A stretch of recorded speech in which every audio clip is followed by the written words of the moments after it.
Welcome you all in my YouTube channel full of knowledge and update. आज की इस video में हम बात करने वाले हैं कि 10th 11th 12th के एग्ज़ाम आ चुके हैं, चाहे वो समर जोन के हों या विंटर जोन के।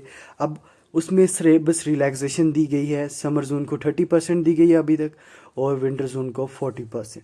अब उसको पेपर को अटेम्प्ट कैसे करना है, 100% सक्सेस फार्मूला बताने वाला हूँ, और साथ ये भी बताऊँगा कि नेगेटिव मार्किंग है अगर आप 60 से ऊपर अटेम्प्ट करोगे। अगर है तो क्यों है, अगर नहीं है तो कैसे। वीडियो को लास्ट तक ज़रूर देखिए। सबसे पहले मैं इधर एक मॉडल क्वेश्चन पेपर बताने वाला हूँ कि कैसे आपने पेपर को अटेम्प्ट करना है। ये जनरल इंग्लिश का पेपर है।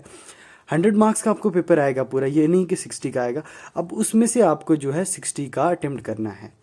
ये मैंने आपको 12th क्लास का पेपर दिखाया। अब इंग्लिश का पेपर जो है सभी स्टूडेंट्स के लिए होता है कंपलसरी, इसीलिए मैं आपको बताऊंगा कि इस पेपर में जो है 4 सेक्शंस रखी गई हैं। Section A, section B, section C और सेक्शन डी। ठीक है। सबसे पहले सेक्शन ए में रीडिंग कम्प्रीहेंशन, सेक्शन बी में लैंग्वेज स्किल्स होता है, और लैंग्वेज स्किल्स में जो आपको आता है, और उसके बाद ग्रामर आता है। ग्रामर 12 मार्क्स का आएगा, 15 मार्क्स का। और उसके साथ साथ जो है नेक्स्ट आएगा लिटरेचर। अब इन 4 में से जो 10 मार्क्स का रीडिंग कॉम्प्रिहेंशन से आएगा, 30 मार्क्स का लैंग्वेज स्किल से आएगा, 15 मार्क्स का ग्रामर से आएगा। लेकिन ये जो लैंग्वेज स्किल है, इसमें report, poster, paragraph, diary writing, ये आपके फ्री के मार्क्स हैं। आपको कैसे करना है, सबसे पहले क्या करना है, वो मैं आपको बताने वाला हूँ। वीडियो को लास्ट तक ज़रूर देखिए और हर चीज़ पे फोकस कीजिए। फ्रेंड्स, जैसे आपको पता है कि ग्रामर जो है पहले 25 मार्क्स का आया करता था, अब वो 15 मार्क्स का आ रहा है। और उसके साथ साथ जो लिटरेचर है, लिटरेचर में जो आपको पोएम, स्टोरीज़, शॉर्ट स्टोरीज़, और उसके बाद जो है प्रोज आ गया और प्ले आ गया, उस सभी में से जो है आपको सेंट्रल आइडिया ऑफ पोएम आ गया। अच्छा, उसके बाद करेक्टर स्केच आते हैं, और मेन सभी चीज़ें आती हैं। सब चीज़ों पे फोकस करना है। अब सबसे पहले जो आपको क्या अटेम्प्ट करना है, अब देखिए ये जो क्वेश्चंस हैं ये आपको पैसेज में से निकालने हैं। अगर आपको ये क्वेश्चंस आते हैं अच्छी तरीके से, ये नहीं कि अगर आप इसको इजीली फाइंड कर सकते हो, आपको डाउट नहीं है, ये आपके फ्री के मार्क्स हैं। अगर आप इन 10 मार्क्स को इजीली सिक्योर कर सकते हो, ये बहुत इजीली जो है आप सिक्योर कर सकते हो। अब दूसरी चीज़ ये आती है कि ये पूरे सिलेबस में आपको सबसे पहले किस चीज़ पे फोकस करना है कि हम ये सिलेबस जैसे लिटरेचर की बात करते हैं, लिटरेचर में भी आपको जो है इजीली मार्क्स स्कोर कर सकते हैं। लैंग्वेज स्किल्स में भी, अब लैंग्वेज स्किल्स में 5 पार्ट आपको आएंगे 8, और उनमें से एनी 5 की चॉइस दी होगी, और हर एक 4 मार्क्स का होगा।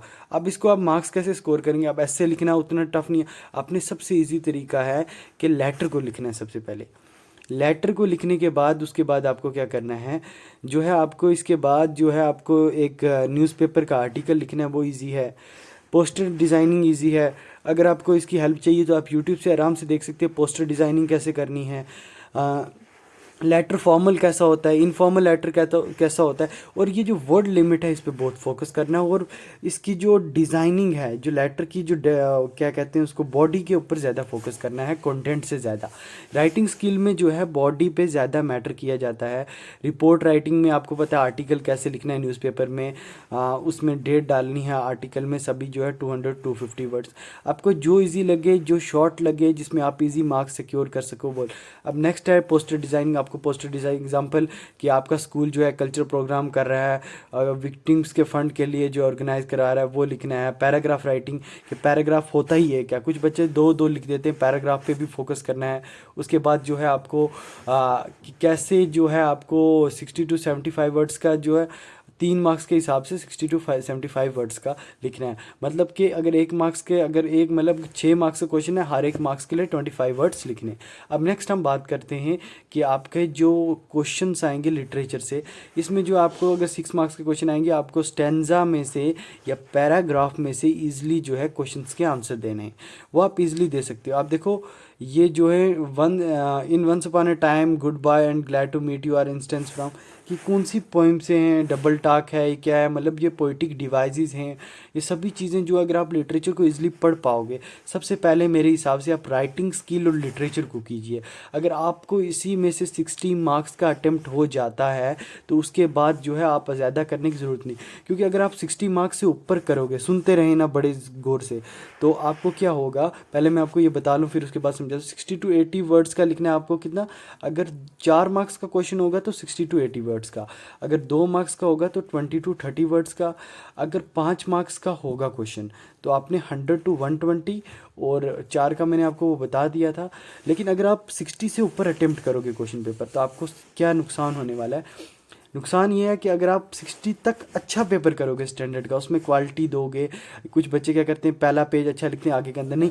आपको पहले 2 क्वेश्चन के पेज जो हैं मेन, उन पे फोकस करना है।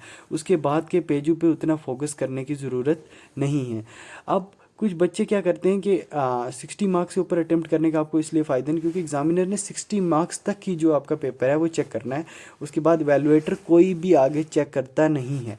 अब आपको वही चीज़ करनी है जो आपको सबसे पहले आती है, जिसमें आप 100% परफेक्ट हो कि मैं 60 मार्क्स का ही अटेम्प्ट कर सकता हूँ विदाउट टाइम वेस्ट। अगर आपका टाइम वेस्ट होगा, नेगेटिव मार्किंग कोई भी नहीं है इसमें। जो है आपको मेन चीज़ 2 ही पे फोकस करना है। एक तो राइटिंग स्किल पे, जो आपका राइटिंग स्किल है, जो मेन इंपॉर्टेंट थिंग है, वो आपको करनी है। और इस वीडियो को ज़्यादा से ज़्यादा शेयर कीजिए ताकि बच्चों की हेल्प हो सके, कि उनको भी पता चल सके कि पेपर को अटेम्प्ट कैसे करना है, इसमें नेगेटिव मार्किंग है या नहीं है। सेम आपको सभी सब्जेक्ट में ऐसे करना है। अगर आपको पहले शॉर्ट आंसर आते हैं, अगर आप ऑब्जेक्टिव करते हो, अगर आप पहले ही 10 ऑब्जेक्टिव कर देते हो, तो आपको ऑब्जेक्टिव में इतना है कि जो आपको ऑब्जेक्टिव आते हैं अच्छे तरीके से वही करो, उनके नंबरिंग डाल के। अगर आप सारे उसी तरह कर दोगे सिमेट्री वाइज, और उनमें से 3 आते हुए अगर आपको 7 नहीं आते, तो 10 में से 3 देगा एग्जाम। अगर आपको 3 ही आते हैं, तो वो 3 में से 3 मार्क्स देगा आपको। आप वो अगले 7 जो हैं आगे कर सकते हैं, लेकिन नंबरिंग डालना जो है सबसे बड़ा फोकस होगा। इवैल्यूएटर जो है आपका क्वेश्चन नंबरिंग पे बहुत फोकस करता है। जब आपकी नंबरिंग होगी, उसको कोई भी डाउट नहीं होगी, वो इजली आपके पेपर को इवैल्यूएट कर सकेगा, और आप इजली जो है अबाउट 80% मार्क्स सिक्योर कर सकोगे।